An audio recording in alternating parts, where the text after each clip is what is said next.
போது கர்த்தர் நாம் மகிமைப்படுகிறோம். அல்லேலூயா. பிதாவும் குமாரனும் பரிசுத்த நாமத்துக்கே மகிமை உண்டாகட்டும். அல்லேலூயா. கேருபீன் சேராபீன்கள் ஓய்வின்று உம்மை போற்றுதே.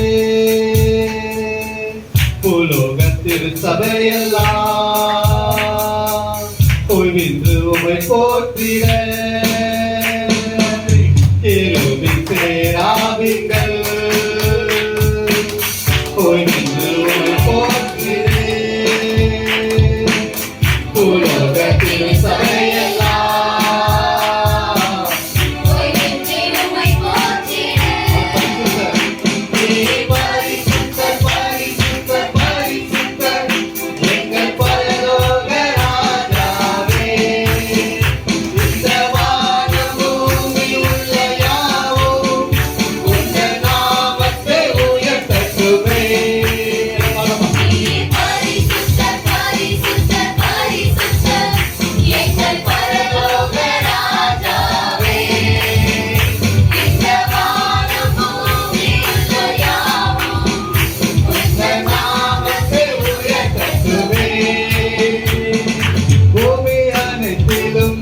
மகிமை நிறைந்து வருகின்றதே. ஆலயத்திலும் உந்தன் மகிமை அலையலையாய் அசைகின்றதே.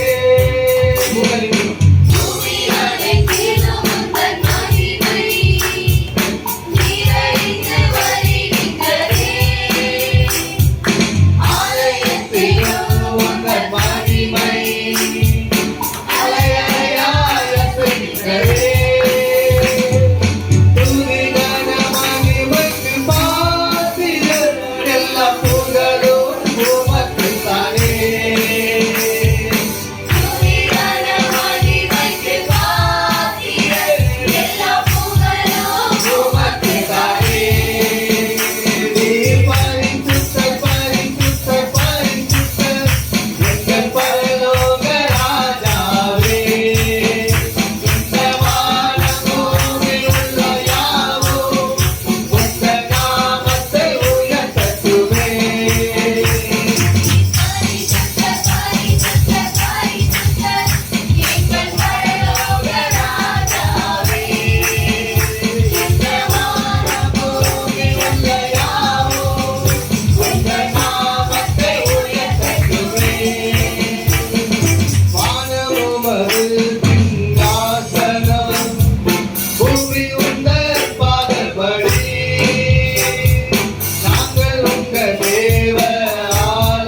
இந்த நண்புள்ள ஆண்டவர் இயேசுவே, நான் இந்த நாமத்தை போற்றுவேன். உம்மை போல் ஒரு தேவன் பூமியில தனித்திலும் இல்லை. ஹalleluya. எந்த நண்புள்ள ஆண்டவர் இயேசுவே, உந்த நாமத்தை போற்றிடுவே. எந்த நண்புள்ள ஆண்டவர் இயேசுவே, உந்த நாமத்தை போற்றிடுவே. உம்மை போல் ஒரு தேவன் பூமியில் தந்த தெய்வம் நீரே. உம்மை போல் ஒரு தேவனை பூமியில் தந்த தெய்வம் நீரே. ஆனந்தமானந்தமே அல்லும் பகலிலும் பாடிடுவே.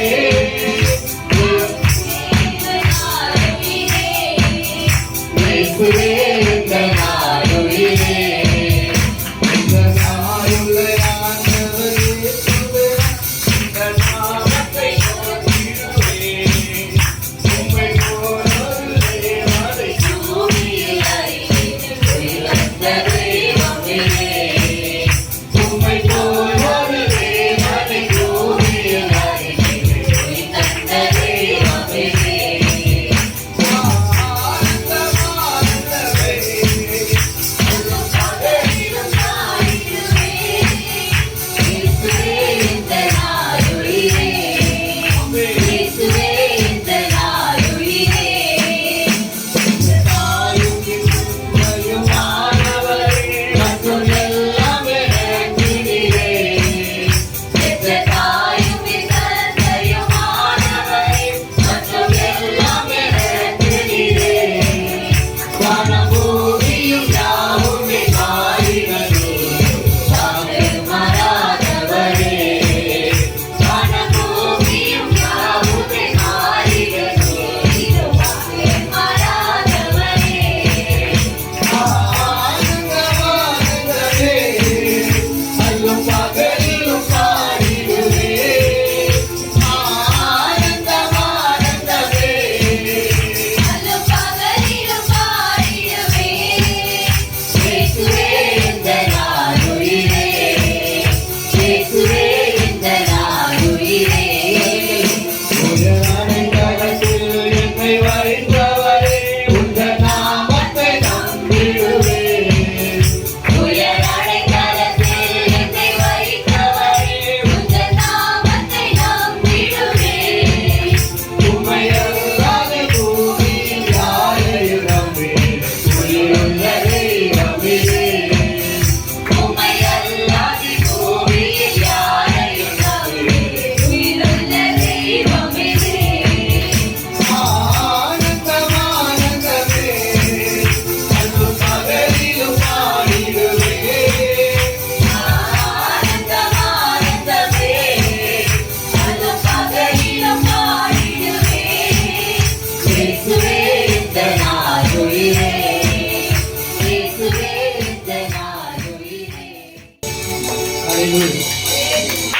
ஒரு விசுவாசம் எப்போதும் கர்த்தரிடம் நிலைத்திருக்கிறது.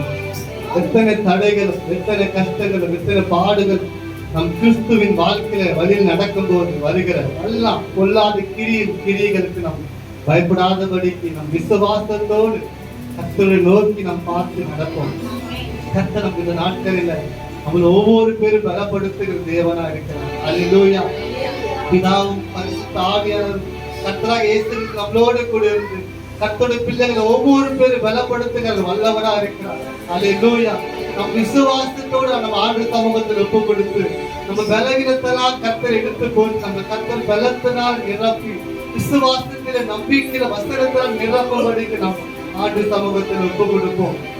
கர்த்தர் நம்மளோடு கூட இருக்கிறார்.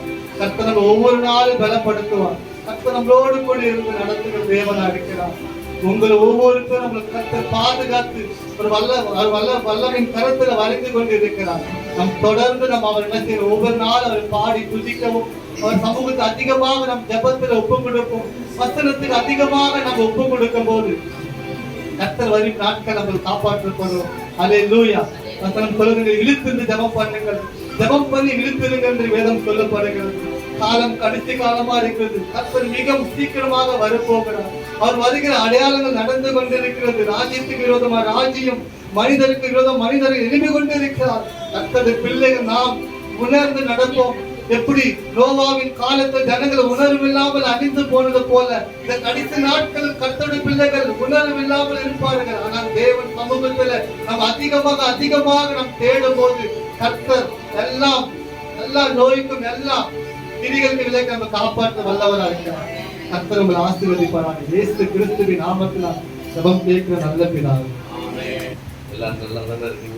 8 வரை உள்ள வசனங்களை நாம் வாசிக்கும்படி கேட்கலாம். और हम गिनती के 21वें अध्याय में 4 से 8 तक हम पढ़ेंगे. அவர்கள் ஏதோம் தேசத்தை சுற்றி போகும்படி ஓர் என்னும் மலையை விட்டு சிவந்த சமுத்திரத்தின் வழியாய் பிரயாணம் பண்ணினார்கள். வழியின் நிமித்தம் ஜனங்கள் மனமடிவடைந்தார்கள். ஜனங்கள் தேவனுக்கும் மோசேக்கும் விரோதமாக பேசி, நாங்கள் வனாந்தரத்திலே சாகும்படி நீங்கள் எங்களை எகிப்து தேசத்திலிருந்து வரப்பண்ணினதென்ன? இங்கே அப்பமும் இல்லை, தண்ணீரும் இல்லை. இந்த அற்பமான உணவு எங்கள் மனதுக்கு வெறுப்பாய் இருக்கிறது என்றார்கள். அப்பொழுது கர்த்தர் கொள்ளிவாய் சர்ப்பங்களை ஜனங்களுக்குள்ளே அனுப்பினார். அவைகள் ஜனங்களை கடித்ததினால் இஸ்ரவேலுக்குள்ளே அநேக ஜனங்கள் செத்தார்கள். அதனால் ஜனங்கள் மோசேயினிடத்தில் போய், நாங்கள் கர்த்தருக்கு உமக்கு விரோதமாய் பேசினதினால் பாவம் செய்தோம். சர்ப்பம் எங்களை விட்டு நீங்கும்படி கர்த்தரை நோக்கி விண்ணப்பம் பண்ண வேண்டும் என்றார்கள். மோசே ஜனங்களுக்காக விண்ணப்பம் பண்ணினான். அல்லேலூயா. அவருடைய இந்த வார்த்தைகளை நாம் கவனிக்கிறோம். और परमेश्वर के वचनों पर हम ध्यान देंगे. இந்த இடத்துல இஸ்ரவேல் ஜனங்கள் வழிநடத்தப்பட்டு கொண்டு வரும்பொழுது மோசேக்கும் தேவனுக்கு விரோதமாக முறுமுறுக்கக்கூடிய சம்பவங்கள் இங்கு நடக்கிறது. और इस जगह में जब इजराइल की सफर हो रही है तो मोसे और इजराइल के बीच में थोड़े गड़बड़ी में आते हैं. ஏதோம் என்னும் தேசத்தை சுற்றி போகும்படி ஓர் என்னும் மலையை விட்டு சிவந்த சமுத்திரத்தின் வழியாய் பிரயாணம் பண்ணினார்கள். और फिर उन्होंने पहाड़ से कूच करके नाल समुद्र के मार्ग लिया कि एदोम देश से बाहर घूम के जाएंगे. ஏதோமியர்கள் யார் என்று நமக்கு தெரியும். और एदोम कौन है करके हमें पता है. தெரியுமா? ஏதோமியர்கள் யார்? एदोम किसकी संतान है? அம்மோனியர்கள், மோவாபியர்கள் யார்? अम्मोन और मोआब कौन है? ஓகே, அப்போ ஏதோமியர் तो एदोम कौन है? ஏசா. ஏதோம் அவனுக்கு பேர். और ईसा जो है उसका नाम एदोम था. அல்லேலூயா. ஏதோம் என்கிற அவனுக்கு மறு பெயர் ஒரு உண்டு. ஏதோம் என்கிற பெயர், அவன் உண்மையான பெயர் ஏசா. और एदोम जो है उसका सच्चा नाम जो है वो ईसा है. அவன் ஒரு பகையை வளர்க்கிறவனாக காணப்பட்டான். और वो एक झगड़ा उत्पन्न करने वाला व्यक्ति की तरह दिखाई देता है. அதனால இந்த இடத்துல நாம் பார்க்கிறோம், ஏதோமியரின் தேசத்தை சுற்றி போகும்படி என்று இங்கே சொல்லப்படுகிறது. और इधर हम देखते हैं कि एदोम के देश के बाहर घूम कर जाने के लिए ஏதோம் தேசத்தின் வழியாக போகும்படியாக இஸ்ரவேல் ஜனங்கள் அனுமதி கேட்டார்கள். एदोम के देश के द्वारा अंदर से प्रवेश करने के इस्राएली लोग जो है अनुमति मांगते ஆனா हैं. ஏதோமின் ராஜா அவர்களுக்கு அனுமதி கொடுக்க மறுத்து விட்டார். लेकिन एदोम के राजा ने अनुमति इनकार कर देते हैं என் தேசத்தின் வழியாய் நீ போக கூடாது. कि हमारे देश के द्वारा तुम्हें नहीं गुजरना இப்படி है. போனால் ஜனங்களை கூட்டி உன்னோடு கூட யுத்தத்துக்கு வருவேன் என்று சொன்னார். और यदि इससे गए तो मैं लोगों को इकट्ठा करके तुम्हारे विरुद्ध युद्ध में आ जाऊंगा. ஏதோமை அடிக்கிறது பெரிய காரியம் கிடையாது கர்த்தருடைய பிள்ளைகளுக்கு. और एदोम को मारना परमेश्वर के दास के लिए बड़े कार्य नहीं था. அவன் யாக்கோபின் சகோதர சந்ததிகளாய் இருக்கிறபடினால और वो याकूब के भाई की संतान होने के कारण ஆண்டவர் அதில் இரக்கம் காண்பிக்கிறார். परमेश्वर का दया बताते हैं. அல்லேலூயா. हालेलुया. முறைப்படி கேட்டார்கள், और वो एकदम इजाजत मांगते இந்த हैं வழியாய் நாங்க போவோம், कि इस द्वारा हम प्रवेश உன் करेंगे, தேசத்தின் வழியாய் நாங்க போவோம், तुम्हारे देश के द्वारा हम प्रवेश உன் करेंगे, தேசத்துல விளைந்திருக்கிற பலனை நாங்க எதுவும் தொட மாட்டோம். और तुम्हारे देश में हुए कोई उपज को हम हाथ ना लगाएंगे. தண்ணீர் எடுத்து வந்தோமானால் தண்ணிக்கான காசை கொடுத்து விடுவோம். और अगर हमने जल लिया तो उस जल का पानी भी जल के पैसे भी हम दे देंगे. ஆக நாங்கள் ஒரு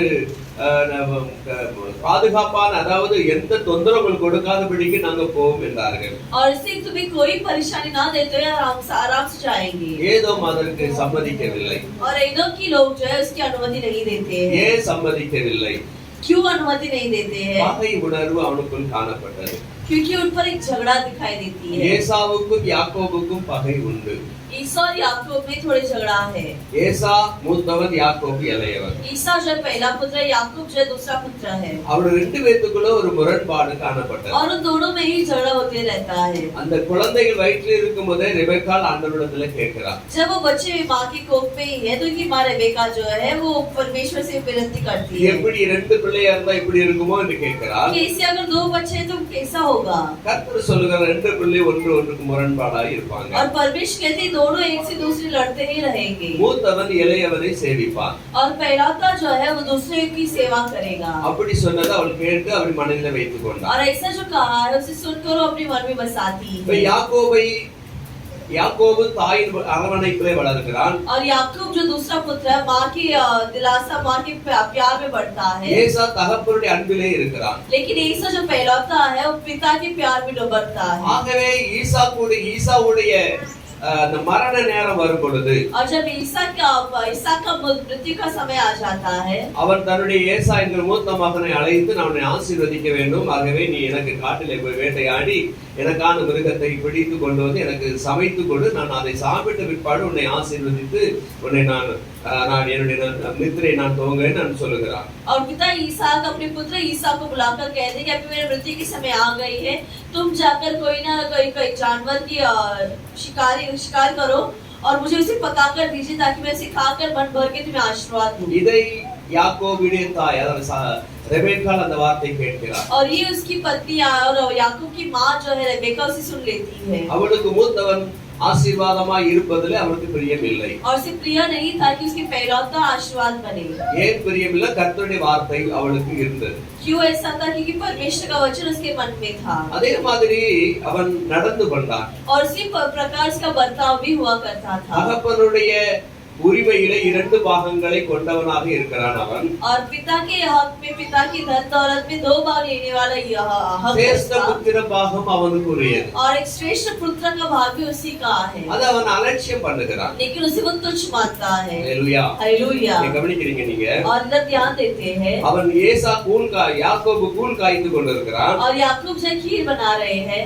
ஏசா வேட்டையாடி கொண்டு வருகிறான். और ईसा जो शिकार करके வேட்டையாடி விட்டு களைத்து போய் வருகிறான். और वो शिकार करके बहुत ही थक कर वो आ रहा है। வயிற்றங்கூடை காய்ந்து கொண்டிருக்கிறான் யாக்கோபு. और एक बहुत ही मामूली सा खीर पका रहे हैं याकूब। இவன் களைத்து போனவனா அவனை கேட்கிறான், தம்பி எனக்கு கொஞ்சம் கூழ் கொஞ்சம் கொடுப்பா அப்படின்னு. और ये बहुत ही थकते हुए अपने छोटे भाई से कुछ खीर मांगते हैं। யாக்கோபு குறித்து பார்க்கும்போது அவன் ரொம்ப தந்திரவாதியாக காணப்படுகிறான். और याकूब के बारे में जब देखते हैं तो बहुत ही वो एक तंत्र करने वाला व्यक्ति है। ஆகவே அவன் ஏசாவோடு பேசுகிறான், உன்னுடைய சேஷ்ட புத்திர பாகத்தை எனக்கு விற்று கொடு. और इसलिए वो ईसा से पूछते हैं कि तुम्हारा श्रेष्ठ पुत्र का जो भाग है मुझे दे दीजिए। அதே மாதிரி எனக்கு நான் தான் சாக போகிறேன், அது எனக்கு என்னத்திற்கு என்று சொல்லுகிறான். और तो वैसे वो ईसा जवाब देते कि वैसे भी मैं मरने ही वाला हूँ, तो उसे रख के मैं क्या ही कर लूंगा। அவன் அதை அலட்சியம் செய்கிறான். वो उसे बहुत ही तुच्छ मानता है। ஆகவே அவன் கூழுக்காக அந்த தன்னுடைய சேஷ்ட புத்திர பாகங்களை விற்று और उस खीर के लिए अपना श्रेष्ठ पुत्र होने का भाग खो देता है। அது யாக்கோபுக்கு அது ரொம்ப சந்தோஷமாக இருக்கிறது. और याकूब के लिए बहुत ही अच्छा एक मौका था, खुशी का मौका था। இரண்டாவது தகப்பனுடைய ஆசீர்வாதங்களை அண்ணன் அந்த மிருகத்தை பிடித்து வருவதற்கு முன்பதாகவே தகப்பனிடத்தில் ஆசீர்வாதத்தை பெற்றுக் கொள்கிறார். और दूसरा उस शिकार को लेकर आने के पहले ही वो पिता के पास, दूसरे जो है पिता के पास जाकर वो आशीर्वाद को ले लेता है। அதனால யாக்கோபு ஏசா நினைக்கிறான், என்றையாவது ஒரு நாள் அப்பாவுடைய மரண நேரம் வரும், அந்த நாளிலே நான் ஒன்று கூடும்போது யாக்கோபை கொன்று போடுவேன் என்று ஏசா திட்டம் பண்ணுகிறார். और से ईसा जो है तंत्र रचता है कि जब भी पिता की मृत्यु का समय आएगा तो हम जब एक साथ होंगे तब मैं इसकी हत्या कर दूंगा। அன்றைக்கு அவருடைய தாய் இதை கேட்டு அறிந்து கொண்டு அவனை தன்னுடைய சகோதரனாகிய லாபானுடைய வீட்டுக்கு அவனை அனுப்பி விடுகிறார். और तभी उनकी माँ इसे सुनकर उसे अपने बड़े भाई के घर पर अपने छोटे पुत्र को भेज देती है। இதுதான் கசப்பு உருவாக ஆரம்பித்தது. और यही कड़वापन होने का जड़ है। அந்நாள் முதல் கொண்டு उस समय से இயேசு கிறிஸ்து வரைக்கும் यीशु मसीह के समय तक போராடி கொண்டே இருக்கிறார். वो एक दूसरे से लड़ते ही रहते हैं। அந்த ஏதோமியர்கள் கசப்பு வெறுப்போடு பொறாமை எண்ணங்களோடு கூட இஸ்ரவேலர்களை அணுகி கொண்டிருக்கிறார்கள். और वो एदोमी की जो झुंड है वो इस्राएल के खिलाफ हमेशा एक झगड़ा और जलन में ही रहते हैं। 5ஆம் வசனத்தை படிக்கிறேன். 5वां वचन पर हम ध्यान देंगे। ஜனங்கள் தேவனுக்கும் மோசேக்கும் விரோதமாய் பேசி நாங்கள் வனாந்தரத்திலே சாகும்படி நீங்கள் எங்களை எகிப்து தேசத்திலிருந்து வர பண்ணினது என்ன? இங்கே அப்பமும் இல்லை தண்ணீரும் இல்லை, இந்த அற்பமான உணவு எங்கள் மனதுக்கு வெறுப்பாய் இருக்கிறது என்றார்கள். सो वे परमेश्वर की विरोध बात करने लगे और मूसा से कहा, तुम लोग हमको मिस्र से जंगल में मरने के लिए क्यों लाए हो? यहाँ ना रोटी है और ना पानी, और हमारे प्राण इस कमी रोटी से दुखित है। அவர்களுக்கு அந்த உணவு வெறுப்பை கொண்டு வந்ததாக வேதம் சொல்லுகிறது. और उनके लिए वो रोटी जो है उनके लिए वो एक नफरत ले आई थी। Hallelujah hallelujah. அவர்கள் அந்த அவ்வளவு நாள் சாப்பிட்டு வந்த ரொட்டி அவங்களுக்கு வேதனையை கொடுக்கிறதாக அவங்க எரிச்சல் படுகிறார்கள். उतना दिन तक खाने वाली रोटी उनके लिए वो बहुत ही जलन और गुस्सा दिलाने वाला कार्य बन चुका था। அப்பம் இல்லை தண்ணீர் இல்லை, कि रोटी नहीं है ना ही पानी है। இந்த அற்பமான உணவு என்று தேவனுடைய வானத்திலிருந்து பொழியப்பட்ட மன்னாவை வெறுக்கிறார்கள். और ये निकम्मी रोटी करके परमेश्वर का स्वर्ग से बरसाया हुआ मन्ना को वो कहते हैं। अनेक பிள்ளைகள் और बहुत सारे बच्चे தேவனுடைய பிள்ளைகள் வசனத்துக்கு விரோதமாக அல்லது வசனத்துக்கு கீழ்ப்படியாதபடிக்கு வெறுக்கிற சம்பவங்கள் நாட்களில் நிறைய நடக்கிறது. वचनों की विरोध और वचन का ना पालन करते हुए नफरत करने वाले बहुत सारा समय आ गया है। இது வானத்தின் மன்னா, ये स्वर्ग का मन्ना है। हालेलुया। हालेलुया। ஆண்டவராகிய இயேசு கிறிஸ்து அவர் சொல்லுகிறார், நானே வார்த்தையாக இருக்கிறேன்னு சொல்லுகிறார். और परमेश्वर यीशु मसीह कहते हैं कि मैं ही वचन हूँ। வார்த்தை என்ற மன்னா அவர்,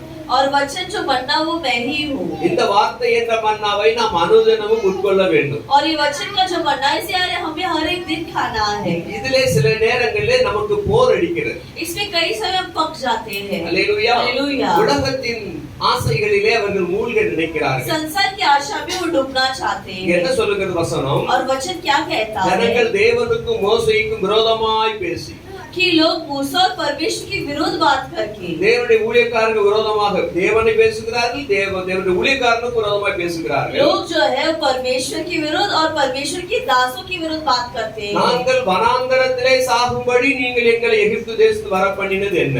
कि क्या तुम लोग हमें मिस्र और ऐसे जंगल में मरने के लिए क्यों लेकर आए हो? हालेलुया। हालेलुया। வனாந்தரத்திலே சாகும்படி எங்களை அங்க இருந்து ஏன் கொண்டு வந்தீங்கன்னு கேக்குறாங்க. कि इस जंगल में मरने के लिए मिस्र से हमें क्यों लेकर आए हो? அவர்களுக்குள்ள ஒரு உணர்வு இல்லை, और उनके अंदर एक एहसास नहीं है, நன்றி உணர்வு அவர்களுக்கு வலிசா एक கிடையாது. धन्यवाद देने का मन नहीं है। தேவன் செய்ததை நினைத்து பார்த்து நன்றி சொல்ல அவங்களுக்கு மனம் வரவில்லை. परमेश्वर ने जो भी किया उसे याद करके धन्यवाद कहने का मन नहीं था। ஒரு சின்ன காரியம் நடந்து விட்டால் உடனே எதிர்க்க ஆரம்பிச்சுவாங்க. कि एक छोटा सा कार्य हो गया तो तुरंत झगड़ा करने लग जाते இந்த பாருங்க, हैं। இந்த வசனம் சொல்றது, இந்த அற்பமான உணவு எங்கள் மனதுக்கு வெறுப்பா இருக்கிறது. और वो कहते हैं कि ये जो निकम्मी रोटी हम इसे नफरत करते हैं। அல்லேலூயா। வேதம் சொல்லுகிறது, वचन कहता है இரவும் பகலும் அவருடைய வேதத்திலே தியானமாக இருக்கிற மனுஷன் பாக்கியவான். कि दिन और रात के वचन को मनन करने वाले व्यक्ति जो है वो धन्य है। இரவும் பகலும் அவருடைய வேதத்திலே தியானமாக இருக்கிற மனுஷன் பாக்கியவான் என்று வசனம் சொல்லுகிறது. दिन और रात के वचन मनन करने वाले व्यक्ति धन्य है करके वचन कहता அது है। மாத்திரமல்ல, என் மகனே உன் இருதயமாகிய பலகையில் இந்த வசனத்தை எழுதிக்கொள் என்று வேதம் சொல்லுகிறது. और वही नहीं बल्कि वचन ये भी कहते हैं कि तुम्हारे हृदय में से इस वचनों को लिख लो உன் करके, கழுத்தில் அது மாலையாக அணிந்து கொள் என்று और சொல்லப்படுகிறது. तुम्हारे गले में से हार की तरफ पहन लो करके वचन कहता है। ஹல்லேலூயா. हालेलुया। வசனத்துக்கு நாம் அவ்வளவுக்குள்ள மனம் கொடுக்க வேண்டும் என்று வேதம் சொல்லுகிறது. और इसलिए वचन के लिए हमें इतना महत्वता देना है करके वचन कहता है। வானத்தின் மன்னாவாகிய அந்த உணவை அவர்கள் வெறுத்தார்கள். और आकाश की मन्ना उसको उस लोग नफरत करते हैं। யார் மன்னாவை வெறுத்தார்களோ और जो कोई मन्ना को नफरत किए थे அவர்களுக்குள்ளே கொள்ளிவாய் சர்ப்பங்கள் உள்ளே புகுத்தப்பட்டது. और उनमें से कुछ जहरीले रोग भेजा गया था, 6ஆம் வசனம், विष वाले सांप भेजा गया था। அப்பொழுது கர்த்தர் கொள்ளிவாய் சர்ப்பங்களை ஜனங்களுக்குள்ளே அனுப்பினார். सो यहोवा ने उन लोगों को तेज विष वाले सांप भेजा। அவைகள் ஜனங்களை கடித்ததினால் இஸ்ரவேலுக்குள்ளே अनेक ஜனங்கள் செத்தார்கள். और वो लोगों को डसने के कारण बहुत सारे इस्राएली जो है मर चुके थे। हालेलुया। हालेलुया। இவர்கள் தேவனுடைய அந்த மன்னாவை வெறுத்ததினால और इस प्रजा परमेश्वर की उस मन्ना से नफरत करने के தேவன் कारण அவர்களை வெறுக்கிற சூழ்நிலை உருவாயிற்று. परमेश्वर उन्हें नफरत करने का एक स्थिति आ चुकी थी। வசனம் சொல்லுகிறது, वचन कहता है என் வசனத்தை நீ மறந்தால், कि यदि வேதத்தை நீ மறந்தால் यदि तुम मेरे वचनों को भूले நான் உன்னை மறப்பேன். तो मैं तुम्हें भूल जाऊंगा। हालेलुया। हालेलुया। வேதத்தை மறந்தால் நம்மை மறப்பேன் என்று சொல்லுகிறார். कि अब यदि हम वचनों को शास्त्र को भूल जाए तो परमेश्वर हमें ही भूल डालेंगे। வேதத்தை நீ சுமந்தால் சத்திய வேதம் உன்னை சுமந்து சுமக்கும் என்று और சொல்லப்படுகிறது. यदि तुम वचन को उठाते फिरो तो सत्य वचन जो है वो तुम्हें उठाते फिरेगा। ஆமென். ஆமென். ஹalleluya. ஹalleluya. வேதத்தை நம் இதயத்தில் சுமக்க வேண்டும். और इस वचन को हमें हृदय में हमें उठाना है இதுதான் வானத்தின் மன்னா. और यही आकाश की मन्ना है। ஆமென். ஆமென். வேதம் சொல்லுகிறது वचन कहता है அந்த மன்னாவை புசித்தவர்கள் மறந்தார்கள், மரித்தார்கள். कि उस मन्ना को खाने वाले लोग जब गुजर गए थे, இந்த மன்னாவை புசிக்கிற ஒரு காலம் மரியாதிருப்பான். लेकिन इस मन्ना को खाने वाले कभी नहीं गुजरने நானே वाले, வானத்திலிருந்து மன்னா என்று சொல்லுகிறார். क्योंकि मैं ही आकाश से उतरा हुआ मन्ना हूँ। அல்லேலூயா. அல்லேலூயா. இஸ்ரவேல் ஜனங்கள் அந்த மன்னாவை சாப்பிட்டு மரித்தார்கள். इस्राएल की प्रजा उस मन्ना को खाकर वो मर चुके ஆனா थे, இந்த மன்னாவை சாப்பிட்டு எந்தெந்தைக்கு உயிரோடு இருப்பான் என்று சொல்லுகிறார். लेकिन इस मन्ना को खाने वाले सदा का जीवित रहेंगे करके वे कहते हैं। அப்படி என்றால் அந்த வார்த்தை எவன் உட்கொள்ளுகிறானோ, यानी कि जो भी इस वचनों को ग्रहण करते இந்த हैं, வார்த்தை எவன் கடைபிடிக்கிறானோ जो भी इसका पालन करते हैं, அவன் மரிப்பதில்லை. वो कभी ना मरेंगे। சரீர மரணம் ஏற்படும், शरीर का मृत्यु होगा ஆனா ஆவிக்குரிய மரணம் அவனுக்கு வராது. लेकिन आत्मिक मृत्यु नहीं होगा। அல்லேலூயா. அல்லேலூயா। நித்திய மரணத்தில் அவன் நித்தியத்தில் அவன் கைவிடப்படுவதில்லை. और अनंत काल में वो हाथ फेरा नहीं जाएंगे। ஆமென். आमेन। அவர்கள் மரித்தார்கள். और वो मरे थे। எந்த மரணம் வந்துச்சு அவர்களுக்கு? ऐसी मृत्यु आई थी उन्हें, சரீர மரணம் அவர்களுக்கு வந்தது. शरीर की मृत्यु आती है ஆண்டுடைய வார்த்தை கீழ்ப்படியாமல் போனது நிமித்தம். और परमेश्वर का वचन ना पालन करने के कारण மோசே எப்பொழுதுமே வெறுத்தவர்களாய் காணப்பட்டார்கள். मूसा से वो हमेशा झगड़ा करते थे, கர்த்தர் नफरत। பார்க்க கொள்ளிவாய் சர்ப்பங்களை அவர்களுக்குள்ள அனுப்பினார். और इसलिए परमेश्वर जहरीले सांप को भेजते நான் हैं। சொல்லுகிறது அவர்கள் அவைகள் ஜனங்களை கடித்ததனால் இஸ்ரவேலுக்கு அநேக ஜனங்கள் செத்தார்கள். जो उनको डसते जहरीली सांप जिसको भी डसने लगा वो मर चुके थे। ஆமென். आमेन। அநேக ஜனங்கள் அங்கே சாகிறதை இந்த இடத்துல சொல்லப்படுகிறது. और इस घटना में लिखा है कि बहुत सारे लोग गुजर चुके थे। அல்லேலூயா. அல்லேலூயா. பார்க்கிறோம், அதாவது இந்த வசனத்துல பார்க்கும்போது பாவத்தை அவர்கள் சுமந்து கொண்டு வருகிறார்கள். और इस वचन पे जब ध्यान देते तो इस प्रकार होता है कि वो पाप को उठाते फिर रहे हैं பொறுமை இல்லாமையினால और एक धीरज न होने के कारण பாவத்தை உள்ளே கொண்டு वो வந்தார்கள். पाप को अंदर ले आते हैं அதனால கர்த்தரை கோபப்படுத்தினார்கள். और सिर्फ परमेश्वर को गुस्सा दिलाते हैं। வாசிக்கலாம் யாத்திராகமம் புஸ்தகம் 32 அதிகாரம் 1வது வசனம். Exodus 32 verse 1।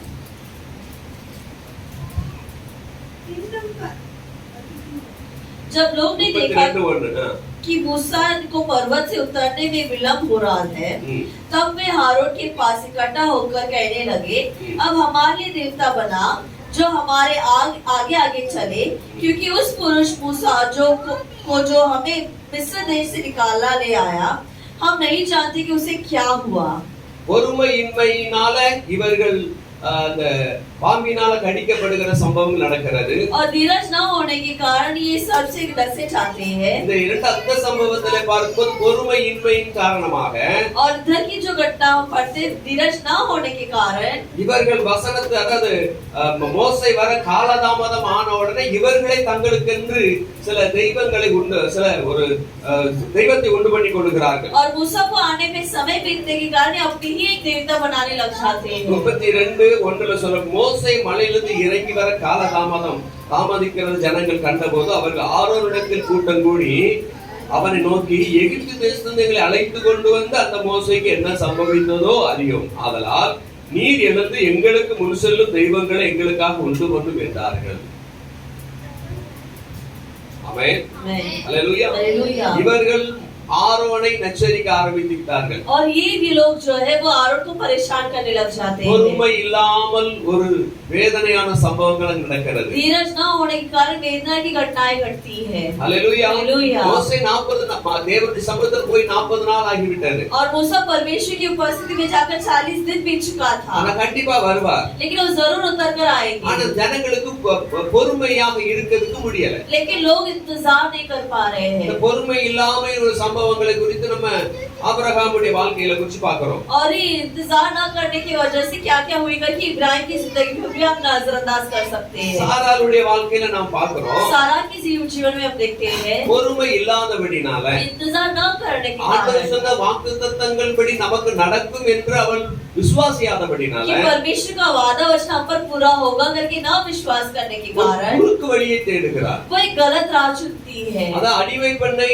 தன்னுடைய கணவனுக்கு மனைவியாக கொடுக்கிறார். यानी कि अपनी गुलामी स्त्री जो है उसे अपनी पति को देती है। ஆகாரை தன் கணவனுக்கு மனைவியாக கொடுத்து அது மூலமாக இஸ்ரவேலை பெற்றெடுக்கிறார்கள். अपनी सेविका हागार को वो अपनी पत्नी को देती है ताकि उसके द्वारा वो एक पुत्र को जन्म दे। அதனாலதான் இன்றைக்கு உலகம் பெரிய போராட்டமான சூழ்நிலைக்குள்ள இருக்கிறது. और इसलिए आज भी संसार बहुत ही बड़ी गड़बड़ी में है। இன்றைக்கும் உலகத்துல பயங்கர போராட்டங்கள் கலவரங்கள் நடந்து கொண்டுதான் இருக்கிறது. आज भी संसार में बहुत सारे झगड़े और बहुत सारे हड़बड़ी होते रहती இது है। சாராளுடைய பொறுமை இல்லாத தன்மையினால். ये सारा की इंतजार या धीरज न होने के कारण। என்னாகமம் புத்தகம் 20ஆம் அதிகாரம் 10ஆம் வசனம் 11ஆம் வசனம் வாசிக்கலாம். Numbers 20:10-11. மோசேயும் ஆரோனும் சபையாரை கன்மலைக்கு முன்பாக கூடி வர செய்தார்கள். அப்பொழுது மோசே அவர்களை நோக்கி, கலகக்காரரே கேளுங்கள், உங்களுக்கு இந்த கன்மலையிலிருந்து நாங்கள் தண்ணீர் புறப்பட பண்ணுவோமோ என்று சொல்லி தன் கையை ஓங்கி கன்மலையை தன் கோலினால் 2 தரம் அடித்தார். மோசே இந்த இடத்துல பொறுமையை தவற விடுகிறார். और इस घटना पर हम देखते हैं कि मूसा ही अपना धीरज खो बैठते हैं। இந்த இடத்துல மோசே பொறுமை தவற விடுகிறார். मूसा अपना धीरज खो बैठते हैं। என்ன சொல்லப்படுகிறது அங்கே வசனம்? और वचन कहता है, மோசேயும் ஆரோனும் சபையாரை கன்மலைக்கு முன்பாக கூடி வர செய்தார்கள். मूसा और हारून ने मंडली को उस चट्टान के सामने इकट्ठा करते அப்பொழுது हैं। மோசே அவர்கள் கலகக்காரை கேளுங்கள், உங்களுக்கு இந்த கன்மலையிலிருந்து நாங்கள் தண்ணீர் புட பண்ணுவோமோ என்று சொல்லி.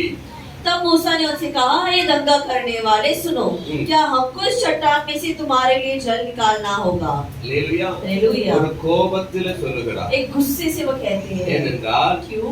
ஏற்கனவே ஆண்டவர் மோசேட்டு சொன்னார், கண்மலை பார்த்து அடின்னு சொன்னார், தண்ணி வந்தது. क्योंकि परमेश्वर ने पहले से ही मूसा से कहा है कि चट्टान को देकर मारो और उसमें से पानी आई थी। யாத்திராகமம் 17ஆம் அதிகாரத்துல 6ஆம் வசனத்துல நாம அங்க கவனிக்கலாம். और एक्सोडस की 11वें अध्याय में 6वां वचन में हम इसे ध्यान दे सकते हैं। கண்மலை அடிக்க சொன்னார், கண்மலையில் தண்ணீர் வந்தது. तब चट्टान को मारते हैं और चट्टान में से पानी उड़ल आता है। சரியாக செய்தார்.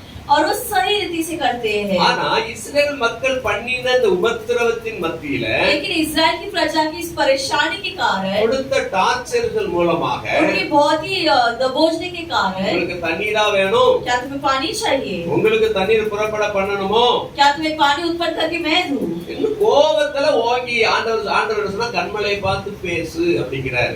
और परमेश्वर ने मूसा को आज्ञा दिया कि चट्टान से तुम बात करो। முன்னாடி அடிக்க சொன்னாரு, கரெக்டா அடிச்சாரு, தண்ணி வந்துச்சு. पहले घटना पे मारने को गए थे, मारे थे और पानी आई थी। ஆனா இந்த சூழ்நிலைகள்ல இவங்க பண்ணின உபத்திரவங்களை பார்த்த உடனே மோசே கோபப்பட்டு, लेकिन इस दूसरे घटने में की परेशानी को देखकर मूसा गुस्सा हो गया। கலகக்காரரே கேளுங்கள், हे दंगा करने वाले கோபத்துல பேசுகிறார். वो गुस्से से बात करते ஆண்டு हैं। சொன்னா அந்த கண்மலை பார்த்து நீ பேசுங்கிறார். परमेश्वर ने कहा कि चट्टान से बात करो, ஆனா பேசுறதுக்கு இவனுக்கு மூட் வரல. लेकिन बात करने का ना मन नहीं था, இவனுக்கு கோபம் ஏற்கனவே நிறைய இருக்கிறது. क्योंकि इन्हें बहुत गुस्सा आ गई थी। மோசே கோபம் இருக்கிற இஸ்ரவேல் மக்கள் மேல. और मूसा को इस्राएल की प्रजा में गुस्सा है। அதனால பேசுறதுக்கு பதிலாக மறுபடியும் கண்பை கொண்டு 2 தட்டு தட்டுறாரு கண்மலை பார்த்து. और से बात करने के जगह पर वो चट्टान को 2 बार मारते हैं। கண்மலை பார்த்து அடித்தார், और चट्टान को मारते हैं ஓங்கி அடிக்கிறார். और जोर से मारते हैं। ஆனாலும் கர்த்தர் கண்மலையில் தண்ணீர் புறப்பட செய்தார். फिर भी परमेश्वर चट्टान से पानी को निकालते हैं ஏராளமாய் தண்ணீர் புறப்பட்டு வருகிறது. और बहुत सारे पानी बढ़कर आती है। இதன் நிமித்தம் और इसी कारण மோசேயுடைய பிரயாணம் தடைபடுகிறது. मूसा की सफर जब रुक जाती है। அல்லேலூயா. அல்லேலூயா. அல்லேலூயா. அல்லேலூயா. अनेक காரியங்களிலே பொறுமையின்மையினால और बहुत सारे कार्यों में धीरज न होने के कारण, கர்த்தருக்காக பொறுமையுடன் காத்திருந்தேன், அவருக்கு அவர் என் கூக்குரலை கேட்டார். कि मैं परमेश्वर की धीरज से इंतजार किया और वो मुझ पर मेरी आवाज सुनी இந்த थी। பொறுமை அங்க இல்லாம போயிடுச்சு. और यही धीरज उधर नहीं था। அதனால மோசே கானான் தேசத்தை சுதந்தரிக்கணும். ஃபர்ஸ்ட் அழைக்கும் போது அவனுக்கு கானான் தேசத்தை தருவன் தான் பக்கிட்டு கொடுப்பாய் தான் சொல்றாரு. और पहले जब मूसा को बुलाते तब कहते ही है कि मैं तुम्हें कनान देश दूंगा, उसे बंटवा कर दूंगा। ஆனா இவர் பண்ண இந்த தவறுதல் நிமித்தம் लेकिन मूसे का इस गलती के कारण கர்த்தரை கோபப்படுகிறார். वो गुस्सा हो जा, परमेश्वर गुस्सा हो நீ जाते हैं கானானுக்குள்ள போக முடியாது. कि अभी तुम कनान में प्रवेश नहीं करोगे। அல்லேலூயா. அல்லேலூயா. மோசேயின் பாடத்தின் மூலமாக நம்மை நம்ம என்ன इस கற்றுக்கொள்ளணும்? मूसा की पाठ से हम क्या सीख सकते हैं? தவறு செய்து கொண்டே இருப்போமாகி कि यदि हम गलती करते ही रहे तो ஆண்டவர் மன்னிக்கிறார், மன்னித்து கொண்டே இருப்பார் என்ற மமதையிலே இருந்து कि விடக்கூடாது. परमेश्वर माफ करेंगे, माफ करते रहेंगे करके हमें मोह माया में नहीं रहना है। இரண்டாவது, और दूसरा, கர்த்தருடைய கரத்தை நாம் பொறுமையில ஒப்பு கொடுத்து விட வேண்டும். परमेश्वर के हाथों में हमें धीरज के साथ सौंपना है நான் நம்புகிறது அவராலே வரும் என்ற பொறுமை நமக்குள்ள இருக்க कि வேண்டும். मैं जो भरोसा करती हूँ परमेश्वर के द्वारा मुझे मिलेगी। ஏற்ற காலத்தில் தேவன் உங்களை உயர்த்தும்படிக்கு அவருடைய பலத்த கைகள் அடங்கியிருங்கள் என்று அடங்கி இருக்கிற பொறுமை நமக்கு வேணும். और सही समय में परमेश्वर में उठाने तक उनके हाथों में थामे रहो करके वो धीरज हमारे अंदर अवश्य है। அல்லேலூயா. அல்லேலூயா. ஏற்ற காலத்துல தேவன் நம்மை உயர்த்துவார். और सही समय में परमेश्वर में ऊंचा ஏற்ற उठाएंगे। காலத்துல உயர்த்த வேண்டுமானால் கர்த்தருடைய கரத்தை நம்ம ஒப்பு கொடுத்து அடங்கி இருக்க और வேண்டும். यदि सही समय में ऊंचा उठाना है तो परमेश्वर के बलवंत हाथों में हमें थामे रहना है। அப்பொழுது அவர் உயர்த்துகிற காலம் வரும், அப்பொழுது और உயர்த்துவார். तभी ऊंचा उठाने का समय आएगा और वो ऊंचा उठाएंगे। அதற்கு முன்பதாக சில அதிரடியான காரியங்களை எடுத்து விடக்கூடாது. उसके पहले हमें कुछ गलत राह नहीं ले लेना है। ஆமென். आमेन। அல்லேலூயா. அல்லேலூயா। ஆக சும்மா இருந்து விடக்கூடாது. इसलिए हमें शांत भी नहीं रहना நம்ம है। விசுவாசத்துல உறுதியாக இருக்க हमारे வேண்டும். विश्वास में स्थिर रहना है। வசனத்துல உறுதியாக இருக்க வேண்டும். हमारे वचनों में स्थिर रहना है। தினந்தோறும் அவருடைய சமூகத்தை நாட வேண்டும். हर एक दिन इनकी उपस्थिति को देखना है। அல்லேலூயா. हालेलुया। சவுலை குறித்து நாம் பார்க்கிறோம். और शाऊल के बारे में हम देखते हैं। 1 சாமுவேலின் புத்தகம் 13ஆம் அதிகாரம் 8ஆம் வசனத்திலிருந்து படிக்கிறோம். पहला शमूएल के 13वां अध्याय में 8वां वचन से हम पढ़ेंगे। ஒருத்தர் படிங்க. 1 சாமுவேல் 13ஆம் அதிகாரம் 8வது வசனம். அவன் தனக்கு சாமுவேல் குறித்த காலத்தின்படி 7 நாள் மட்டும் காத்திருந்தான். சாமுவேல் கீழ்காலுக்கு வரவில்லை. ஜனங்கள் அவனை விட்டு சிதறி போனார்கள். அப்பொழுது சவுல் சர்வாங்க தகன பலியையும் சமாதான பலியையும் என்னிடத்தில் கொண்டு வாருங்கள் என்று சொல்லி சர்வாங்க தகன பலியை செலுத்தினான். அவன் சர்வாங்க தகன பலியிட்டு முடிகிற போது இதோ சாமுவேல் வந்தான். சவுல் அவனை சந்தித்து வந்தனம் செய்ய அவனுக்கு எதிர்கொண்டு போனான். நீ செய்தது என்ன என்று சொல்லி என்ன என்று சாமுவேல் கேட்டதற்கு சவுல் ஜனங்கள் என்னை விட்டு சிதறி போகிறதை குறித்து நாட்களில் திட்டத்தில் சவுல் ஜனங்கள் என்னை விட்டு சிதறி போகிறதையும் குறித்த நாட்களில் திட்டத்திலே நீர் வராததையும் அப்படி படிமா பெலிஸ்தியர் படியும் மிக்மாசிலே கூடி வந்திருக்கிறதையும் நான் கண்டபடியினாலே கீழ்காலிலே பெலிஸ்தியர் எனக்கு விரோதமாய் வந்து விடுவார்கள் என்றும் நான் இன்னும் கர்த்தருடைய சமூகத்தை நோக்கி விண்ணப்பம் பண்ணவில்லை என்றும் எண்ணி துணிந்து சர்வாங்க தகன பலியை செலுத்தினேன் என்றார். ஆமென். அல்லேலூயா. Praise God. நீ படிச்சதுல முன்ன சில வார்த்தைகளை பேரக்கூடாது. அதனாலதான் நான் அந்த இடத்த கொஞ்சம் சொல்லும்படி ஆயிடுச்சு. சரியா? என்னன்னு அங்க என்ன போட்டிருக்கு, கமா போட்டிருக்குது, நம்ம அதை பார்க்கணும். வசனத்தை படிக்கும்போது ரொம்ப கவனமா இருக்கணும். சொல்லப்படுகிறது குறித்த அந்த அவன் தனக்கு குறித்த காலத்தின்படியே 7 நாள் மட்டும் காத்திருந்தான். யாரு? சவுல். शाऊल जो है वो शमूएल की 7 दिन का इंतजार करते हैं। சாமுவேல் கில்காலுக்கு வரவில்லை. लेकिन शमूएल गिलगाल नहीं पहुंचे। ஜனங்கள் அவனை விட்டு சிதறி போனார். और लोग उनसे इधर-उधर क्या जाने लगे। சவுலுக்கு பதட்டம் ஆயிடுச்சு. अभी शाऊल जो घबराने लग गए। ஒரு பதட்டம் கொடுக்க ஆரம்பிச்சு. अभी वो थोड़े डरने लग गए। அப்பொழுது சவுல் और तब शाऊल அவசரப்படுகிறான். சவுல் जल्दबाजी करते சர்வாங்க தகனபடியும் சமாதானபடி என்னிடத்திலே கொண்டு வாருங்கள். तब शाऊल कहते हैं होम बलि और मेल बलि मेरे पास ले आओ। என்று சொல்லி ऐसे कहकर சர்வாங்க தகனபலியை செலுத்தினான். वो होम बलि चढ़ा भी देते हैं। அல்லேலூயா. அல்லேலூயா। இவருடைய வேலையே கிடையாது. और ये शाऊल का फर्ज नहीं था। சவுலுடைய வேலை இது கிடையாது. ராஜ்யம் பாரம் பண்ணக்கூடிய வேலை. शाऊल का फर्ज ये बलि चढ़ाना नहीं था, उनका राज्य का काम था। நாட்டு மக்களை காப்பாத்தி எதிரிகளிடமிருந்து அவனை நாட்டு மக்களை காப்பாத்தி அவர்களுக்கு தேவையான சேவையாற்றுவதில் தான் இவங்க சிறந்து விளங்க வேண்டும். दुश्मनों से अपनी प्रजा को बचाकर उनकी जरूरतें को निहारना ही शाऊल का काम था। பலி செலுத்துறதோ ஆராதனை பண்ணுகிறதோ தேவனுக்குரிய காரியம். बलि चढ़ाना आराधना करना परमेश्वर का कार्य அது है। தேவனால் யாரை ஏற்படுத்திக்க அவர்கள் தான் அதை செலுத்த வேண்டும். और परमेश्वर के द्वारा जिसे भी चुना गया है केवल वही कर सकते हैं। ஆனா சவுல் ராஜா இங்கே முரண்படுகிறார். लेकिन शाऊल राजा जल्दबाजी में आगे आते கொஞ்சம் हैं। லேட் ஆயிட்ட உடனே थोड़ा समय और बीत गया சாமுவேலை மதிக்காம இவர் செயல்பட और ஆரம்பிச்சார். शाऊल को टकरा कर ये आगे आ जाते हैं। हालेलुया। உடனே அந்த சர்வாங்க தகன பலி என்னிடத்தில் கொண்டு வாருன்னு சொல்லி तुरंत वो कहते कि होम बलि को मेरे सामने ले आओ. சர்வாங்க தகன பலி செலுத்துகிறான். होमबलि चढ़ा देते हैं। அவன் சர்வாங்க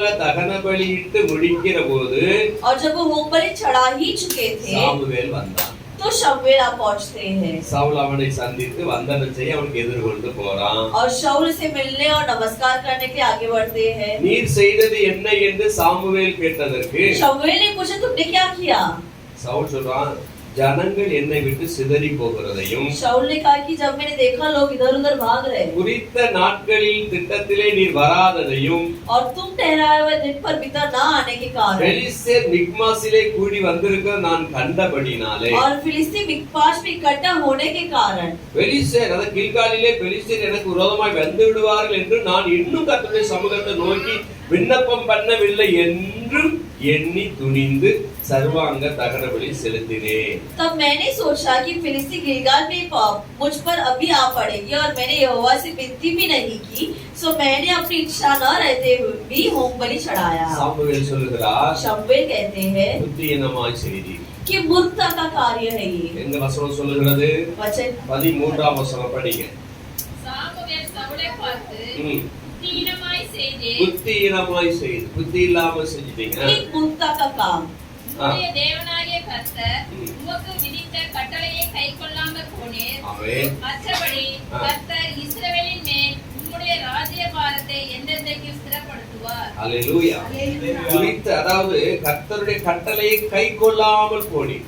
और शमूएल ने शाऊल से कहा कि तूने मूर्खता का काम किया है, तूने अपने परमेश्वर यहोवा की आज्ञा को नहीं माना, नहीं तो यहोवा तेरे राज्य इस्राएल के ऊपर सदा स्थिर रहे। பொறுமை இல்லாமல் போனது நிமித்தம் और धीरज न होने के कारण அந்த இடத்துல பொறுமை காணப்படாதனால उधर एक इंतजार न करने के कारण ஆண்டவர் சொல்றாரு, என்ன சொல்றாரு வசனத்துல?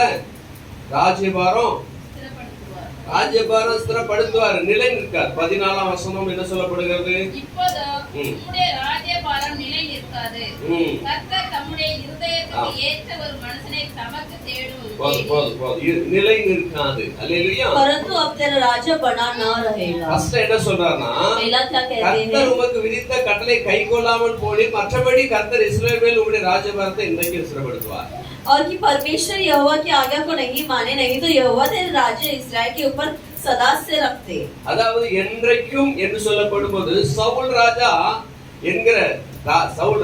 என்கிற தகுதிக்கு சோதிக்கப்பட்ட போது அவர் தோல்வியை அடைந்தார் என்று பார்க்கிறோம்। जब सदा करके इस्तेमाल किया जाता है तो शाऊल जो राजा के पद में है उनको जांचा जाता, परखा அந்த जाता है ராஜ தகுதியை அவர் இழந்து விடுகிறார்। और वो अपने राज्य के पद को तुल्य को खो बैठते हैं। ஆனாலும் சாமுவேல் சொல்லுகிறார், ராஜ்யம் என்றைக்கு ஸ்திரப்படுத்துவார்। लेकिन फिर भी शमूएल कहते हैं कि तुम्हारा राज्य नहीं तो स्थिर हुआ करता था, அவருக்கு ஒரு ஆறுதலுக்கான ஒரு வார்த்தை। और उन्हें एक दिलासा का शब्द। ஆனால் பின்னாடி சொல்லுகிறாரு, लेकिन आगे ही तुरंत कहते हैं இப்போதோ உம்முடைய ராஜ்யம் நிலை நிற்காது, परंतु अब तेरा राज्य बनाना रहेगा। அல்லேலூயா। हालेलुया। பொறுமை இல்லாமையினால ராஜ்யபாரம் और இழக்கப்படுகிறது। धीरज न होने के कारण अपना राज्य खो बैठते हैं।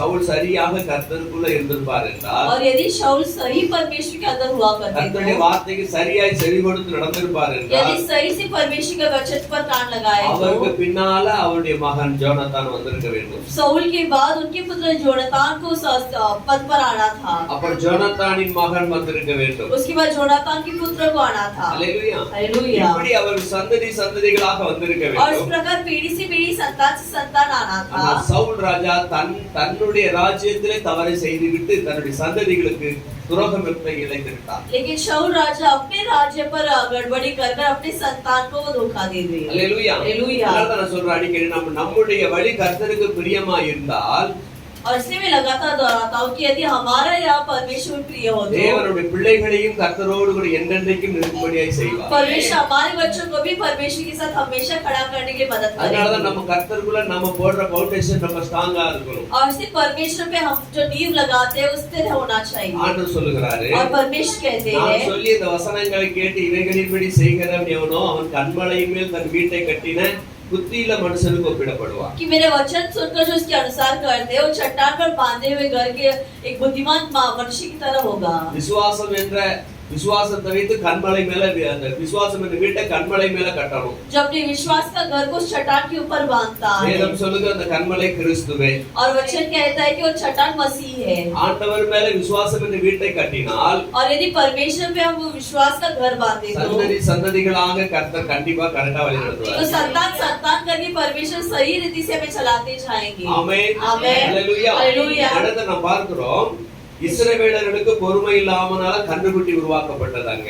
इस जगह पर हम देखते हैं कि इस्राएल लोग धीरज न धरने के कारण एक देवता उधर उत्पन्न होता है அவர்களுக்கு பொறுமை இல்லாமையினால और उन्हें एक धीरज न होने के कारण அந்த நம்ம அந்த மெரிபாவின் தண்ணீர் இந்த இடத்துல பார்க்கிறோமே ஓங்கி அடிக்கப்படுகிற 2 அடிகளை குறித்து பார்க்கிறோம். और इधर हम देखते हैं कि जोर से उसे चट्टान को मारने की स्थिति आ जाती है. அதனால மோசேயுடைய வாழ்க்கையிலே ஒரு தடை காணப்படுகிறது. और से मूसा की जिंदगी में एक रुकावट आती है. மோசேயின் பொறுமை இல்லாமையின் காரணத்தினால मूसा के इंतजार न करने के कारण. மூன்றாவது சவுலை குறித்து நாம் பார்க்கிறோம். அவருக்கு பொறுமை இல்லாமல் போயிற்று. तीसरा उदाहरण हम साउल के बारे में देखते हैं कि उन्हें भी धीरज नहीं थी. சங்கீதம் 37:7-8 வசனம் வாசிக்க கேட்டோம். சங்கீதம் 37:7-8 भजन संहिता 37:7-8. கர்த்தரை நோக்கி அமர்ந்து அவருக்கு காத்திரு. கர்த்தரை நோக்கி அமர்ந்து அவருக்கு காத்திரு.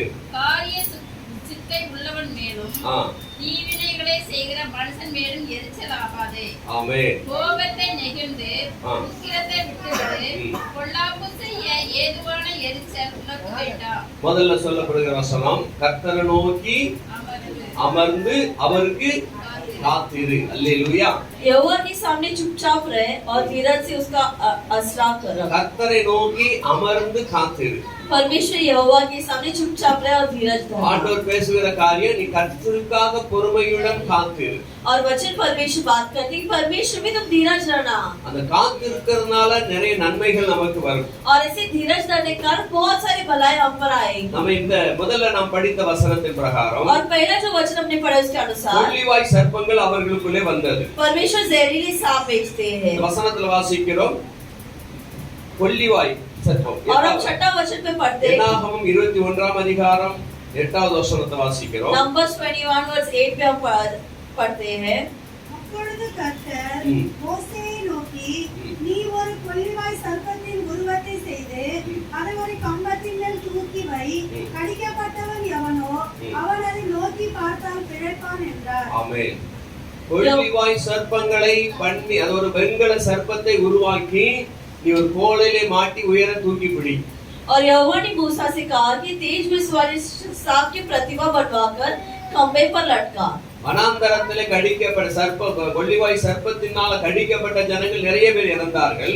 और उस रेगिस्तान में दसने वाले जहरीले सांप के द्वारा बहुत सारे लोग गुजरते हैं. அதனால மோசே அவசரமாக ஆண்டவருக்கு கேட்கும் ஆண்டவர் ஐடியா கொடுக்கிறார். और से मोसे जब बहुत ही जल्दबाजी में परमेश्वर से पूछे परमेश्वर ये उत्तर देते हैं வெண்கல சர்ப்பம் செய்து கோல்னால மாட்டி அவர் வைக்கிறார். कि पित्तल का सांप बनवाकर खंबे पर लटकाते हैं. ஜனங்கள் நோக்கி பார்த்தாங்க. और लोग उसे और देखते हैं. அல்லேலூயா. हालेलुया. ஆண்டவரை நோக்கி பார்த்தால் और परमेश्वर को जब हम उसकी ओर देखते हैं வேதம் சொல்ல அவர் நோக்கி பார்த்தவர்கள் பிரகாசம் அடைந்தார்கள். और वचन कहते हैं उनकी ओर निहारने वाले प्रकाशित होते அவர் हैं. என்ன நோக்கி கூப்பிடுங்கிறார். और वचन कहते हैं कि मेरी ओर पुकार. அவர் நோக்கி பார்த்தவர் வெட்கப்பட்டு போனது இல்லை. और जो भी उसे निहारते हैं वो कभी शर्मिंदा नहीं होते हैं. ஆமென். आमेन. அல்லேலூயா. हालेलुया. கர்த்தரை நோக்கி பார்த்தவர் ஒரு நாளும் வெட்கப்பட்டு போக और மாட்டார். परमेश्वर की ओर देखने वाले कभी भी शर्मिंदा नहीं होते இடத்துல हैं. அந்த சர்ப்பத்தை நோக்கி பார்க்கிறார்கள். और इधर लोग जो है उस पित्तल की सर्प की ओर निहारते हैं. காலத்திலே இந்த சர்ப்பத்தை உடைத்து போடுகிற ஒரு சூழ்நிலை உருவாகிறது. और आगे की घटनाओं में सर्प को तोड़ने की स्थिति आती है. யோவான் 3:14 சொல்லுது சர்ப்பமானது மோசேயினால்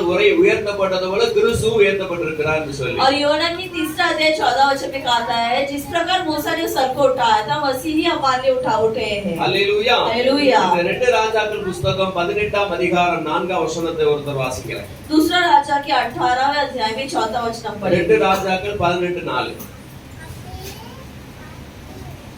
அவன் மேடைகளை அகற்றி அவன் மேடை எந்த ராஜா மேல படிக்கலாமா?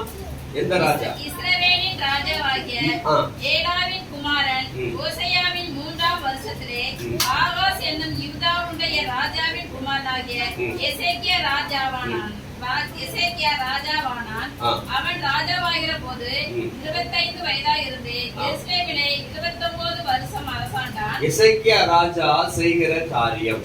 और हिजकिय्याह राजा के कार्य के बारे में पढ़ रहे हैं। கீழே நாம தொடர்ந்து படிக்கும்போது आगे जब वो पढ़ते என்ன हैं, படிக்கிற அந்த வசனத்துல நாள்ல அவன் மேடைகளை அகற்றி சிலைகளை தகர்த்து விக்கிர தோப்புகளை வெட்டி ஆ. மோசே பண்ணிவிட்ட வெண்கல சர்ப்பத்தை உடைத்து போட்டான். அல்லேலூயா. மோசே பண்ணியிருக்கிற அந்த வெண்கல சர்ப்பம் அங்க வர வந்திருக்கு பாருங்க. और मूसा का पित्तर का सांप इधर तक आया है, அந்த சர்ப்பத்தை உடைத்து போட்டான். क्योंकि लिखा गया है कि इस पित्तर का सांप को भी वो तोड़ देते இஸ்ரவேல் हैं। ஜனங்கள் வனாந்தரத்துல அதை நோக்கி பார்த்தாங்க, சுகமடைஞ்சாங்க. और इजराइल की प्रजा उस रेगिस्तान में इस पित्तर का सांप को और देखते हैं और चंगाई पाते हैं। பிற்காலங்களிலே இஸ்ரவேல் ஜனங்கள் அதை வணங்க ஆரம்பித்து விட்டார்கள். और आगे की घटनाओं में इजराइल की प्रजा उसकी सेवा करने लग जाते हैं விக்கிரகத்தை வணங்க ஆரம்பித்து விட்டார்கள். और वो एक मूर्ति पूजा करने लग जाते हैं। அல்லேலூயா. हालेलुया। இன்றைக்கு நம் நாட்டில் இருக்கிறது. आज भी हमारे देश में அன்றைக்கு அங்க வணங்க ஆரம்பிச்சிட்டாங்க. उस समय उधर शुरू हुई, அதனாலதான் எசேக்கியா ராஜா ஒண்ணு இல்லாம எல்லாரும் உடைச்சு போட்டான். और इसलिए हिजकिय्याह राजा कुछ भी ना रखते, सबकी असत्यानाश அங்க करते வெண்கல हैं। சர்ப்பத்தை தூக்கி பிடித்து அதை பார்த்தவர்கள் சொஸ்தமானார்கள் என்று சொல்லப்படுகிறது.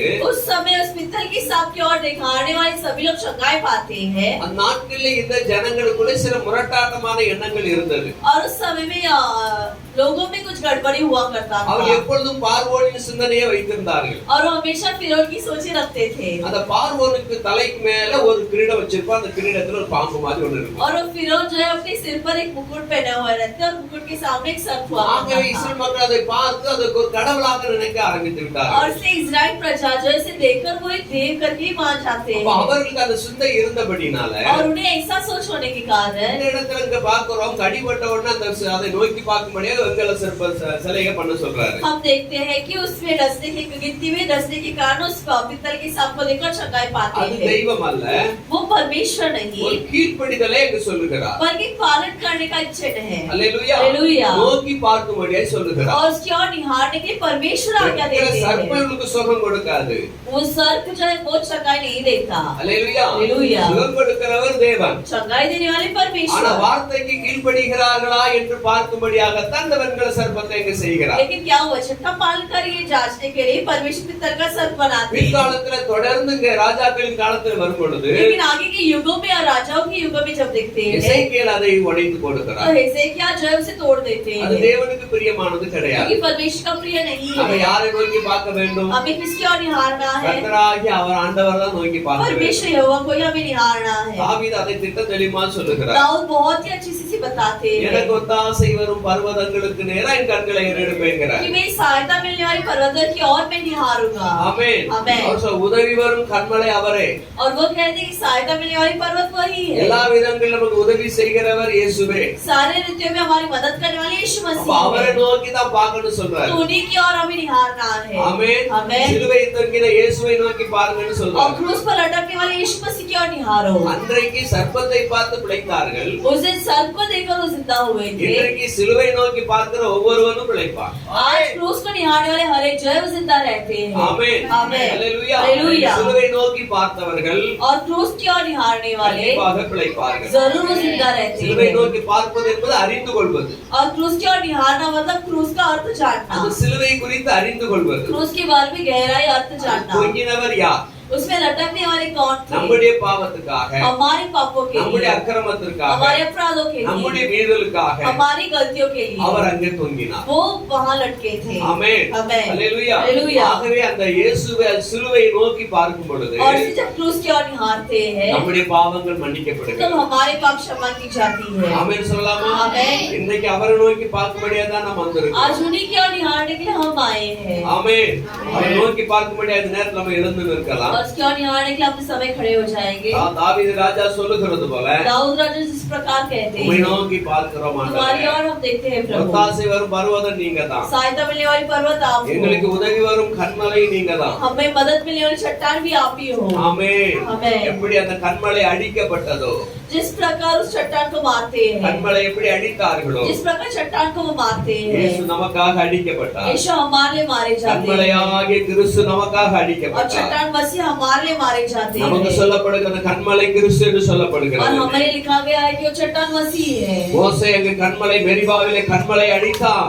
और मूसा मेरीबा में उस चट्टान को मारते हैं தண்ணீர் புறப்பட்டு வந்தது. पानी उमड़कर आती है இன்றைக்கு கர்த்தராகிய இயேசு கிறிஸ்துவை நமக்காக அடிக்கப்பட்டதை நாம் நோக்கி பார்க்கும்போது आज परमेश्वर यीशु मसीह हमारे मारे करके जब वो निहारते ஜீவ हैं தண்ணீர் நமக்குள்ள பொங்கி வரும். तो जीवन का जल हमारे अंदर அவர் उमड़ती है சொல்லுகிறார், वो कहते நான் हैं கொடுக்கும் தண்ணீரை குடிக்கிறவனுக்கு ஒரு காலம் தாகம் உண்டாகாது. कि मेरा दिया हुआ जल जो कोई पीता है उन्हें कभी प्यास नहीं நான் होगी கொடுக்கும் தண்ணீரானது அவனுக்குள்ளே இருந்து நீருகிற நித்திய ஜீவ நீரூற்றாக இருக்கும் என்று சொல்லுகிறார். मेरा दिया हुआ जल उसके अंदर ही बढ़ने वाले जीवन का सोता बन जाता है ஆமென். அவரை நோக்கி பார்த்தவர்கள் और क्यों निहारने ஜீவ वाले தண்ணீரை பெற்றுக் वो கொள்ளுகிறார்கள். जीवन का जल पाते हैं அடிக்கப்பட்ட இயேசுவை நோக்கி பார்ப்போம். और मारे हुए यीशु मसीह की ओर हम निहारेंगे மறுபடியும் அவர் அடிக்கப்படக்கூடாது. और वापस उन्हें नहीं मारना மோசே है 2 தடவை தட்டினான். मूसा ने 2 बार मारा முதல்ல ஒரு தடவை தட்டினான் மேரிபாவில. पहला एक बार मेरीबा में मारते இந்த हैं இடத்துல 2 தடவை தட்டுகிறார். इधर 2 बार मारते हैं மறுபடியும் இயேசு அடிக்கப்படுவதற்காக இல்ல, वापस यीशु मसीह को मारना नहीं है மறுபடியும் இயேசு ராஜாதி ராஜாவாய் வரப்போகிறார். वापस यीशु राजाओं के राजा के पद में आने वाला है மறுபடியும் அவர் கர்த்தாதி கர்த்தராய் वो வரப்போகிறார்.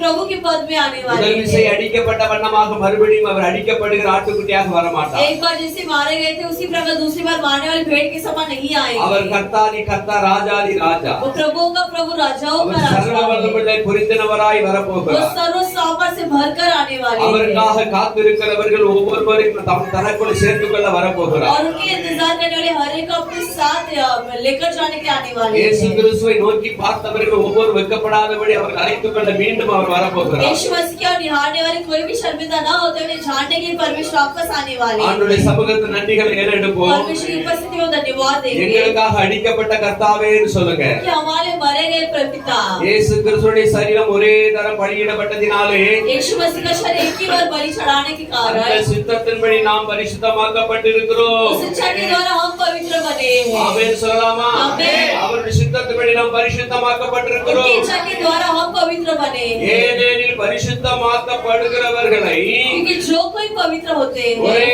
பலியினால் இவர் என்றென்றைக்கும் பூரணப்படுத்தி இருக்கிறார். वो एक ही बलि के द्वारा नहीं सदा काल के लिए पूर्ण बराबर இயேசு கிறிஸ்து ஒரே தரம் பலியிடப்பட்டதினாலே और यीशु मसीह का एक ही बार बलि चढ़ाने के இவர் कारण என்றென்றைக்கும் பூரணப்படுத்தி இருக்கிறார். ये हर एक दिन के लिए पवित्र बना पाए हैं ஆமென் சொல்லுவோமா?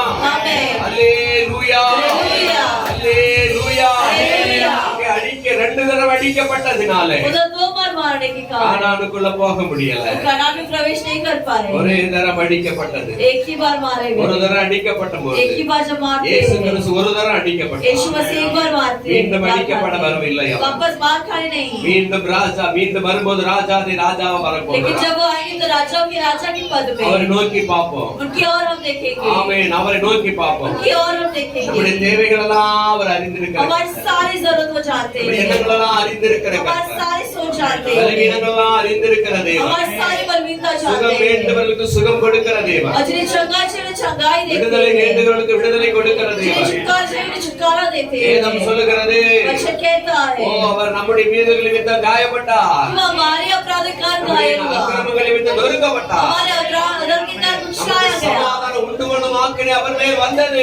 समाधान देने का दंड उन पर आया கழுவுகளால் குணமானீர்கள். और उन्हीं के गांव से हम चंगाई पाते हैं குணமானீர்கள். उन्हीं के गांव से चंगाई पाते हैं குணப்படுத்துவதா? उन्हीं के गांव में चंगाई करें நோக்கி பார்த்தவர்கள் उनकी ओर देखने वाले பரவசமடைந்தார்கள். वो हमेशा शांत இந்த இயேசுவை நோக்கி பார்த்தவர்கள் और इस यीशु को देखने वाले ஆரோக்கியமடைவார்கள். आरोग्य पाते हैं பலவீனங்கள் நீங்கி போகும். बलवीनता निकल जाएगा சுகமடைவார்கள். चंगाई पाएंगे நிறைவடைவார்கள். और बल ஓ, पाएंगे கர்த்தருக்காக வைராக்கியமாக இருப்பார்கள். परमेश्वर के सामर्थ्य हम देंगे அவரை நோக்கி பார்த்து ஸ்தோத்திரம் சொல்லுவோம். उसके और निवास में धन्यवाद और स्तुति करेंगे அந்த தினம் எங்களோடு கூட நடக்கிறது. हर एक दिन हमारे साथ चलने वाले எல்லா தேவைகளுக்கும் உம்மை நோக்கி பார்க்கிறோம். हमारी सारी जगह में आपकी ओर याद है நீரே எங்களை பிரகாசிக்கிறது. आप हमें प्रकाशित करते நீரே हैं எங்களை செழிப்பாய் மாற்றுகிற आप தேவன். हमें विशाली चढ़ाते हो। உமக்கு நன்றி செலுத்துகிறோம். आपको धन्यवाद देते இந்த हैं। மாலை நேரத்தில் உமக்கு நன்றிகளை शाम के ஏறெடுக்கிறோம். समय में आपको धन्यवाद देते हैं। பரிசுத்தமுள்ள பிதாவே, पवित्र पिता, குமாரனாம் இயேசுவை நோக்கி பார்க்கிறோம். पुत्र यीशु मसीह की ओर हम देखते हैं। அவர் மூலமாக வைத்திருக்கிற எல்லா ஆசீர்வாதங்களையும் நாம் சுதந்தரித்துக் கொள்ளும்படியாக उसके द्वारा रखे गए हर एक आशीर्वाद को अपनाने के लिए இன்று எங்களை தாழ்த்துகிறோம். हम आज अपने आप को दीन करते வசனந்த हैं, வார்த்தைக்கு கீழ்ப்படிகிறோம். वचन का पालन करते हैं வானத்தின் மன்னாவாகிய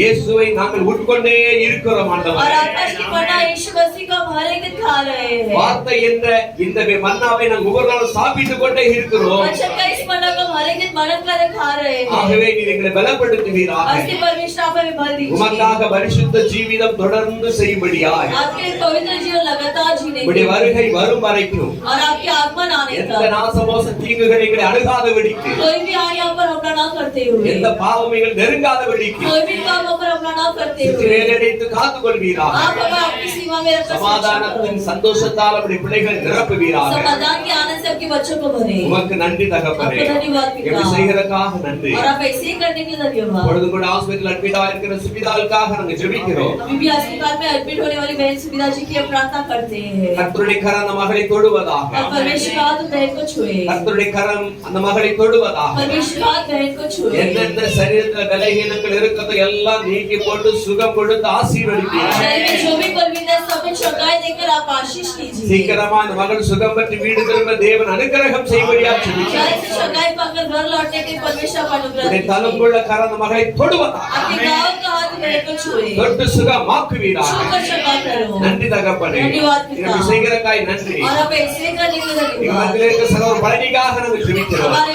बीच में रहने वाले भाई पढ़ने के लिए हम प्रार्थना கர்த்தருடைய करते हैं। வல்லமுள்ள கரம் அந்த மகன் உச்சந்தலை முதல் உள்ளங்கால்களை இறங்கி தொட்டு சுகமாக்கும்படியா परमेश्वर ஜெபிக்கிறோம். का सामर्थ्य से लेकर पांव तक छूकर चौका மகனுக்குள்ள करें। ஆரோக்கியம் உண்டாகட்டும். उनका आरोग्य हो, குடிக்கிற தண்ணியில கொடுக்கிற சாப்பிடுகிற உணவுல சாப்பிடுற மாத்திரை எல்லாம் உடைய ஆரோக்கியம் இருக்கும்படியா और ஜெபிக்கிறேன். पानी और भोजन और दवा सभी में आपकी आरोग्य चौकाई हो। ஆண்டவரே இந்த மகன் ரட்சிக்கப்படணும். पिता उद्धार पाए, நல்ல வாய்ப்பை கொடுப்பீராக. और अच्छा मौका लीजिए। சுகம் கொடுத்து ஆசீர்வதிப்பீராக. चौका देकर आशीष करो। தகப்பனே இப்படி செய்கிறக்காய் நன்றி. पिता वैसे ही करने के लिए धन्यवाद। எல்லாரும் இந்த கரத்துல ஒப்பு கொடுக்கிறேன். सभी को आपके हाथों में सौंपते தாழ்த்தி हैं, அர்ப்பணிக்கிற ஆண்டவரே. जीत करके सौंपते हैं। இயேசுவாவை நோக்கி நாங்க பார்க்கிறோம். पिता आपकी ओर हम यहाँ आते நீர் हैं, எங்களோடு கூட நடத்துறதுக்காய் நன்றி. आप हमारे साथ चलने के लिए धन्यवाद। எல்லா துதிகார மகிமை உமக்கு ஒருவருக்கே. सारी स्तुति महिमा आदर केवल आप ही को मिले। மீட்பர் இயேசுவின் நாமத்தில் வேண்டி ஜெபிக்கிறோம் ஜெபங்களின் நல்ல பிதாவே. सर्व यीशु मसीह के नाम से प्रार्थना करते हैं, प्रार्थना सुना हमारे प्यारे पिता। ஆமென். ஆமென். ஆமென். ஆமென். ஆமென். நம்முடைய கர்த்தராகிய இயேசு கிறிஸ்துவின் கிருபையும் हमारे यीशु मसीह का कृपा, பிதாவின் அன்பும் पिता का प्रेम, பரிசுத்த ஆவியானவருடைய அந்யோன்யம் पवित्र आत्मा का सदा பொழுது सहयोग எப்பொழுது சதா காலம் நம் அனைவரோடு கூட இருப்பதாக. आज कल युगाने का हम सभी के साथ बने रहे।